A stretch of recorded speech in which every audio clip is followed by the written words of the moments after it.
ګرانو ملګرو سلامونه مې واخلې. ستاسو ملګری نیازک خان په ادبي پروګرام د وصال په مازدیګر کې سره د خپل ګران ملګري د اسدجان تاسو ته حاضر دی. نن د وصال مازدیګر زمونږ په کینګرګلې بونیر کې دی.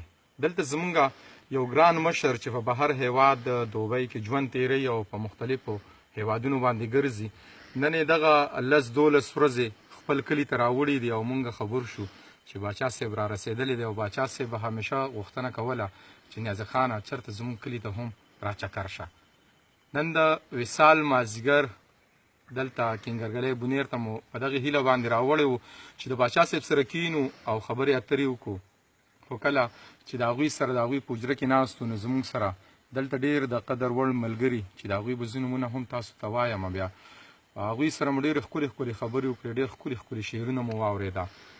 نو باچا صاحب راته وویل چې نیازک خانه تا خو به د لارې نه خوند اخیستی وي، په لاره به ابشارونه هم وو، چنارونه هم وو، هر طرف ته هواګانې به هم وې، اوازونه به هم وو، څه محسوسې؟ نو ډېر مطمئن یم د دغې لارې نه په موټرسایکل باندې مو دغه مزل کړی و، خو ستړی نه یم. د هغې غټه وجه دا ده چې خدای پاک مونږ له دومره مینهناک ملګري راکړه، که دغه هر څومره سخته لاره وي دا مونږ ته اسانېږي. الله دې اسانه کړي مونږ ته. دلته ناست وو نو منیر بونیری رور هم راغی. باچا صاحب راته وایي چې نیازک خانه دې هم ډېره ښکلې شاعري کوي او د ده نه به هم پروګرام ریکارډ کوو. نو هغوی زموږ سره دلته ناستې کوي، مونږ ډېره مننه کوو. خو د ودان عثمان خیل ورور به درته هغه غزل ډالۍ کړمه چې باچا صاحب یې غوښتنه وکړه. نو هغه داسې دی چې د ځمکې غم دی مونږه تر پلک راوړی دی، د ځمکې غم دې مونږه تر پلک راوړی دی، غوږ سا جانانه زړه مې ډک راوړی دی. مولا که ما رباب جومات ته را نه وړو نو دا دی جومات ته دې سړي ولې ټوپک راوړی دی. دا وینې دا سړي چې پې ولاړ دي تالاشي کړي، دا بم هغه سړي په دې سړک راوړی دی. دا وس مې و او دا مې له کاروانه سره وکړو، دا وس مې و او دا مې له کاروانه سره وکړو، د خپل سالار نیلیله مې چابک راوړی دی. تاوې زه مینه نه کوم تصویر دې واپس واخله، ما نه راوړو خو ما په دغه ټک راوړی دی. دا سیمه به څوک نه پیژني، دا څنګه کیدی شي دې سیمې د ودان په شان هلک راوړی دی. خپل ګران مشر باچا صاحب او د هغوی ملګرو خپلو ملګرو ته دغه غزل ډالۍ، ګرانو مسافرو ملګرو، وطنوالو پښتنو ملګرو، راځئ چې په شریکه باندې منیر بونیری رور واورو او د هغه د شاعرۍ نه په شریکه باندې د وصال په مازدیګر کې خوندونه واخلو. منیر وروره سلامونه مو واخله. وعلیکم سلام نیازک خان وروره، په خیرحالۍ درته وایم. ډېره مننه. او غزل به درته وایم. د غزل نه مخکې به درته څه شعرونه ډالۍ کومه چې یو دوه شعره دي چې ستانه بیل شو نه مرید دی او نه پیر دی منیر، چې ستانه بیل شو نه مرید دی او نه پیر دی منیر، هسې یو بوت پاتې دی هسې یو تصویر دی منیر. او زما د خولې نه یوه سندره څه واورېده، زما د خولې نه یوه سندره څه واورېده، مولا په لاره ځي هر چاته وایي کافر دی منیر. ډېر ښه دی، ډېر څه د خوږو خوږو لفظونو نه تصویر جوړوي، داسې شاعر دی منیر، داسې مصور دی منیر. ډېر ښه دی. یو دوه شعره نور دي د غزل نه مخکې چې که ته هر څومره هوښیار یې که ته هر څومره پوهېږې، که ته هر څومره هوښیار یې که ته هر څومره پوهېږې، یا غریبه دلته هېڅوک ستا خبرې ته غوږ نه ږدي، او په مطلب یې پویه نه دی خو بس هسې وایي ګناه ده، په مطلب یې پویه نه دی خو بس هسې وایي ګناه ده، دا مولا لیونی شوی دی سندرې ته غوږ نه ږدي. ډېر ښه دی. غزل دی چې نورې تبصرې دې په جمال نه کوم، بس دی د غانټول په زنه خال نه کوم، او ما د مینې تبه ځکه نه پرېږدي، ما د مینې تبه ځکه نه پرېږدي، زه چرې دارو نه خورمه پال نه کوم. ډېر ښه دی. ښکلې مې بلا پکې ځای کړي دي، زه د زړه د کور منځ کې دیوال نه کوم. ډېر ښه. دا شعر بیا ووایه راته. ښکلې مې بلا پکې ځای کړي دي، زه د زړه د کور منځ کې دیوال نه کوم. او تا چې پې واده د راتلو کړې ده، تا چې پې واده د راتلو کړې ده، څنګ به هرکلی د نوي کال نه کوم. خلک د نشې دپاره خیر ټولی، خلک د نشې د پاره خیر ټوله زه به د جانان د پاره سوال نه کوم. ډېر ښه دی، دا شعر راته بیا ووایه. مننه. خلک د نشې د پاره خیر ټوله زه به د جانان د پاره سوال نه کوم.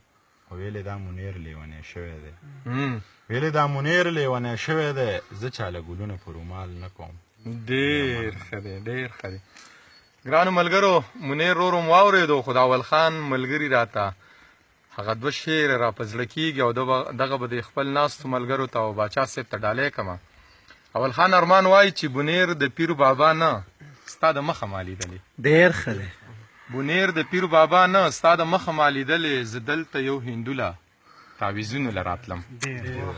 یاري څه لیونتوب وي دغه مخکې جومات نه دی، د کلي نه به دلته کې منځونو له راتلم. نو کینګرګلی بونیر ته راغلی یم او د باچا صاحب د مخه مو کینګرګلی ولیدله.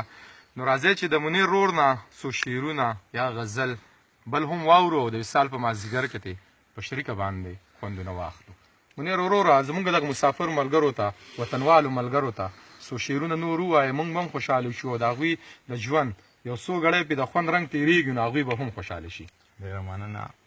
یو څو شعرونه به راته وایم داسې ټوټې ټوټې. وایي چې ګله شر او شور له نږدې مه ورځه، ګله شر او شور له نږدې مه ورځه، یا بچیه اور له نږدې مه ورځه. او پلار به مې ویل ته خپل سبق وایه، پلار به مې ویل ته خپل سبق وایه، لو مه کوه لور له نږدې مه ورځه. ډېر ښه دی. مور به مې ټوپک ته ګوته ونیوه، مور به مې ټوپک ته ګوته ونیوه، دغې سړي خور له نږدې مه ورځه. ډېر ښه دی. یو څو شعرونه نور چې ما او ملا دواړه سکو، ښه د سیند په غاړه سکو، ما او ملا دواړه سکو. ډېر ښه دی. او پرېږده چې را پرېوځو، پرېږده چې را پرېوځو، نن یې په ولاړه سکو. مخکې جام را ډک که نو، مخکې جام را ډک که نو، وروستو خدای ته جاړه سکو. او کلي کې موزی نشته، کلي کې وایي موزی نشته، ځو چېرته په شاړه سکو. ډېر ښه دی. ډېره مننه. ډېره مننه منیر روره. ګرانو ملګرو، د منیر رور نه مو ډېر ښکلي شعرونه واورېده. مور به مې ټوپک ته ګوته ونیوه، دغې سړي خور له نږدې مه ورځه.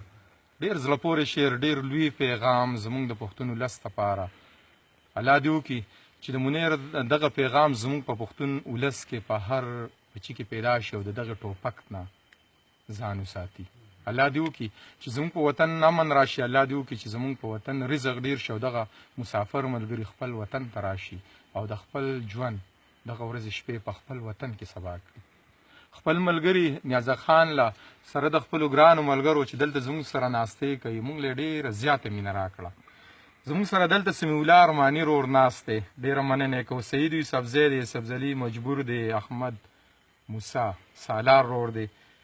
او منیر خو تاسو واورېدو چې زړه پورې شعرونه یې درته وویې. ارشد یوسفزی دی، بخ محمد دی، واجد علي دی، صدیق اکبر دی، عمران شاه دی او د باچا صاحب ماشوم بچی احتشام هم زموږ سره دلته ناست دی. خپل ملګري نیازه خان له سره د ګران ملګري د سجان د بل شاعر ملګري د تګ پورې ورکې اجازت چې هر ځای الله مو حاد لره آباد لره. د الله په امان.